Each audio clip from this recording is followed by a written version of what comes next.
बिस्मिल्लाहिर्रहमानिर्रहीम। अस्सलाम वालेकुम स्टूडेंट्स। बच्चों, मैं हूं आपका फिजिक्स टीचर आदिल शहजाद और आप देख रहे हैं अपना पसंदीदा यूट्यूब चैनल फिजिक्स वैली। आज की वीडियो में बच्चों हम डिस्कस करने जा रहे हैं पार्ट 2 की physics chapter number 17 physics of solids का बड़ा ही इंपॉर्टेंट लॉन्ग क्वेश्चन। कौन सा जी? स्ट्रेन एनर्जी या energy stored in the form material. जी हाँ बच्चों, जब आप किसी बॉडी के ऊपर फोर्स लगाते हैं और आप उसमें स्ट्रेन प्रोड्यूस करते हैं तो उसके रिजल्ट में जो एनर्जी उसमें स्टोर होती है उस एनर्जी को आप बोलते हैं स्ट्रेन एनर्जी, मतलब उसकी डिफॉर्मेशन की वजह से जो एनर्जी है। अब देखिए जरा एक मिसाल लेते हैं। सबसे पहले आपने गुलेल देखी होगी यकीनन। अब गुलेल को जब आप पकड़ते हैं उसके रबड़ को आप खींचते हैं तो आप उसकी लेंथ चेंज करते हैं। अब जब उसको छोड़ते हैं तो वो वापस अपनी असल हालत में जाती है और साथ वो जो हमने एनर्जी प्रोवाइड की होती है उसके रिजल्ट में हमें एनर्जी देती है। अब हमने तो क्या प्रोड्यूस की? डिफॉर्मेशन। उसके रिजल्ट में जो एनर्जी में मिली वो स्ट्रेन एनर्जी मिली। अच्छा, एक और बात देखें। जब हमने उसको खींचा तो हमने फोर्स लगाई, बिल्कुल लगाई, और उसमें लेंथ चेंज हुई या आप कह लें उसमें कुछ डिस्प्लेसमेंट हुआ। तो आप देखें फोर्स से क्या हो रहा है? डिस्प्लेसमेंट। फोर्स से क्या हो रहा है? डिस्प्लेसमेंट। इट मींस कि हम प्रोवाइड कर रहे हैं वर्क।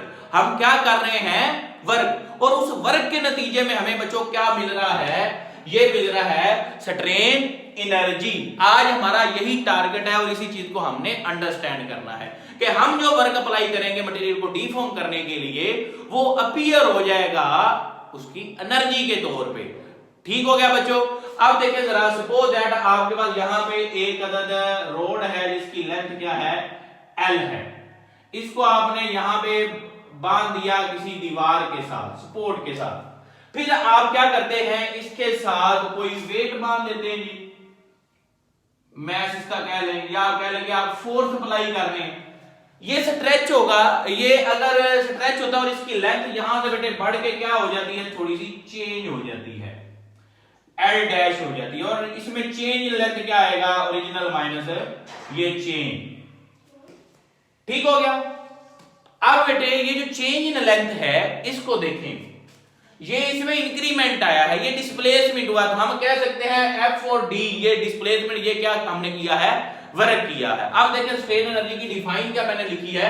ये पोटेंशियल एनर्जी है जो स्टोर होती है मॉलिक्यूल्स ऑफ डिफॉर्म मटेरियल में and is equal to work done by deforming force. और ये डिफॉर्मिंग फोर्स में जो वर्क डन होता है उसके बराबर होती है। ठीक हो गया बच्चों? अब आपने इसकी एक्सप्लेनेशन के लिए एक वायर को कंसीडर कर उसको सस्पेंड करना है vertically from one end and it's attract by attaching weight at lower end. ये बुक वाली ही एग्जांपल हम ले रहे हैं। मैंने कहा है बच्चों वर्क डन होना है। वर्क डन जो है आप उसको मेंशन कर सकते हैं W is equal to, general जो फार्मूला होता है वो होता है F डॉट D। अब फोर्स यहां पे आप F कर रहे हैं और उसकी जो लेंथ L है वो तो इसमें वर्क ये आएगा, ये जनरल फार्मूला है। लेकिन अगर हम इसको ग्राफिकली देखें तो बेटे याद करें work done bye graphical method के एरिया अंडर जो फोर्स डिस्प्लेसमेंट ग्राफ होता है वो रिप्रेजेंट करता है वर्क डन को। आइए जरा इसको देखते हैं। इस तरफ एक्सटेंशन है, इसकी लेंथ है, इस तरफ फोर्स है जो हम अप्लाई कर रहे हैं। लास्ट टॉपिक में आपको पढ़ाया था इलास्टिक लिमिट या प्रोपोर्शनल लिमिट। एक पॉइंट पोर्शन ऐसा होता है जिसमें स्ट्रेस स्ट्रेन के डायरेक्टली प्रोपोर्शनल होती है। जितनी फोर्स लगाएंगे उतनी लेंथ, दोनों का प्रोपोर्शनल रिलेशन आता है। तो मैं यहां तक का पोर्शन लिया बच्चों, यहां तक का पोर्शन। आगे वाले पोर्शन को बाद में डिस्कस करते हैं। ये बेटे जो पोर्शन लिया जो बन रहा है A से B, OAB एक ट्राइंगल बन गई। तो बेटे अगर आप इस ग्राफ की मदद से वर्क निकालना चाहते हैं, निकालें जी। इससे क्या वर्क आएगा? W इज इक्वल टू आ जाएगा बेटे, ये ट्राइंगल बन रही है, W इज इक्वल आ जाएगा area of triangle OAB। Dear students, अब ये अगर आपके पास लेंथ इसकी है L1, ये फोर्स क्या है? F1, मसला ही कोई नहीं। तो आप वर्क क्या लिख सकते हैं? अब ये ट्राइंगल है तो ट्राइंगल में बेटे वर्क होता है formula half base over perpendicular. Perpendicular की वैल्यू क्या है? F1, तो हाफ F1 L1। ले ये डियर स्टूडेंट्स आपके पास वर्क का फार्मूला आ गया यहां पे। अच्छा ना, आपको एक और बात यहां पे याद रखनी है, ये फोर्स हमेशा कांस्टेंट नहीं रहती, आपके पास ये फोर्स वेरिएबल हो जाती है। तो इसको कांस्टेंट आप करने के लिए आप क्या किया करेंगे डियर स्टूडेंट्स, आपने किया ये करना है, इसी फोर्स को जो मैंने आपको पहले आपको एक मेथड सिखाया था फर्स्ट ईयर में, आपने इसको क्या कर देना है, छोटे छोटे पैचेज में डिवाइड, छोटे छोटे पैचेज में डिवाइड करके आप वर्क डन फाइंड कर सकते हैं। मतलब आप इनको इतने छोटे पैचेज में डिवाइड करेंगे कि फोर्स जो वेरिएबल है वो कांस्टेंट हो जाए। तो ये वाला काम आप यहां पे अप्लाई करेंगे। ये हो गया बच्चों। अब लेंथ चेंज हुई है, बिल्कुल सर हुई है, तो यहां पे आपके पास यंग्स मॉडुलस आएगा। आपने अब ये जो वर्क है बेसिकली ये वर्क अपीयर होता है स्ट्रेन एनर्जी के तौर पे। अब आपने इसको लिखना है in the form of Young's modulus. Dear students, आप अच्छी तरह से जानते हैं यंग्स मॉडुलस का फार्मूला क्या होता है, y होता है tensile stress over tensile strain. जबरदस्त जी। सर आगे क्या करें, टेंसाइल स्ट्रेस क्या आएगी, F ओवर A, और स्ट्रेन क्या आएगी, L1 जो है वो चेंज है और ओरिजिनल क्या है आपके पास कैपिटल L है। इसको बेटे सिंप्लीफाई करके लिख लें, F1 क्रॉस आपके पास आ जाएगा L, एक मिनट जी, ओवर आपके यहां पे आएगा A क्रॉस L1। ठीक हो गया जी, जबरदस्त जी। ये बेटे आपने इस रिलेशन को लिख लिया यहां पे। अब बेटे आपने यहां पे निकालनी है फोर्स की वैल्यू। आपने किसकी वैल्यू निकालनी है बच्चों, फोर्स की वैल्यू आपने निकालनी है।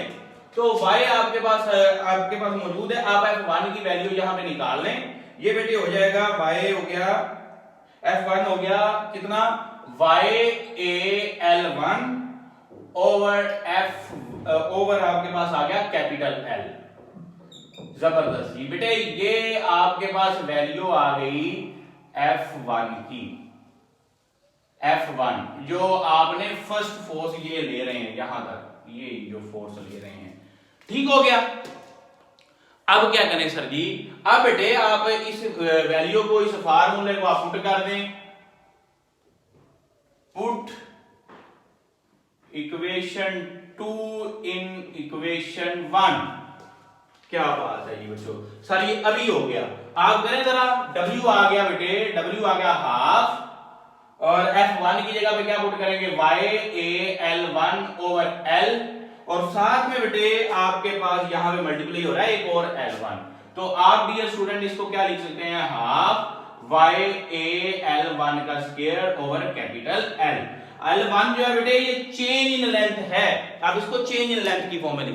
अब यंग्स मॉडुलस की फॉर्म में आइए। अच्छा, इस वर्ग को आप कह सकते हैं, बल्कि बाद में लिखता हूं, ये सिर्फ यंग्स मॉडुलस के लिए है।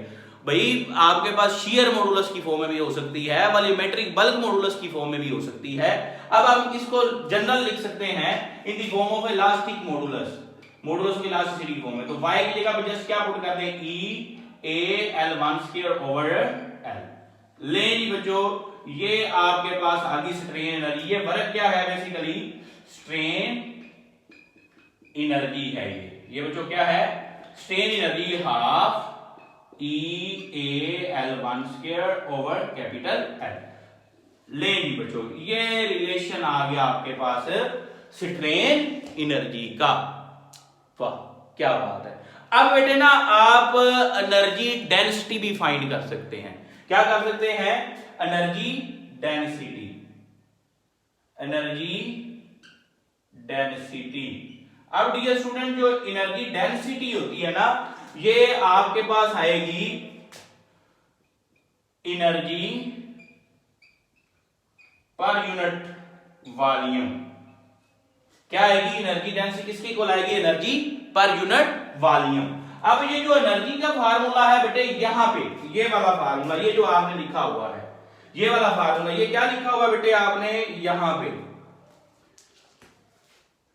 क्या लिखा हुआ है, हाफ F1 L1। ये तो बेटे है एनर्जी। अब आप ये जनरल फार्मूला लिख रहा हूं, अब आपने इसको डिवाइड किसमें करना है, वॉल्यूम, वॉल्यूम होगा AL1 length cross width cross height आप एरिया और लेंथ की फॉर्म में भी लिख सकते हैं। अब डियर स्टूडेंट गौर कीजिएगा जरा, या आप इसको ये आएगा आपके पास L1 नहीं आएगा, L आएगा।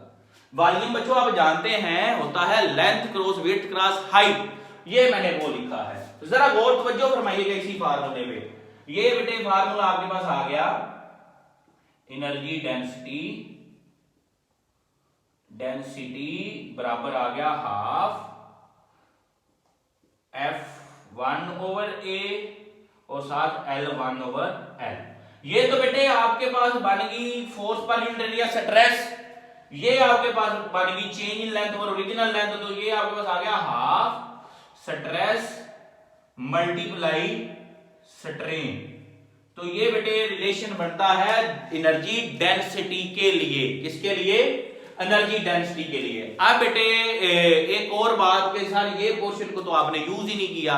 अब जब आप लास्टिक लिमिट से बढ़ जाएंगे ना बच्चों, तो आपका मटेरियल डीफॉर्म हो जाता है, तो तब आपकी जो दूसरी एनर्जी होती है वो हीट में, हीट अब गई तो एनर्जी जाया होगी, हीट में चेंज होगी तो वो एनवायरनमेंट में चली जाएगी।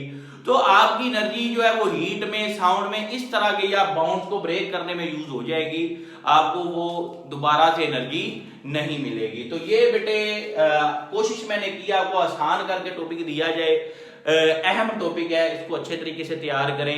आप उम्मीद है कि आपको ये वीडियो अच्छी लगी होगी, अगर अच्छी लगी हो तो अपने दोस्तों के साथ लाजमी शेयर करें और चैनल को सब्सक्राइब करना मत भूलिएगा, ताकि आने वाली तमाम वीडियोस आपको मिलती रहें। मिलते हैं जी नेक्स्ट वीडियो में नेक्स्ट लेक्चर के साथ, तब तक के लिए अल्लाह हाफिज।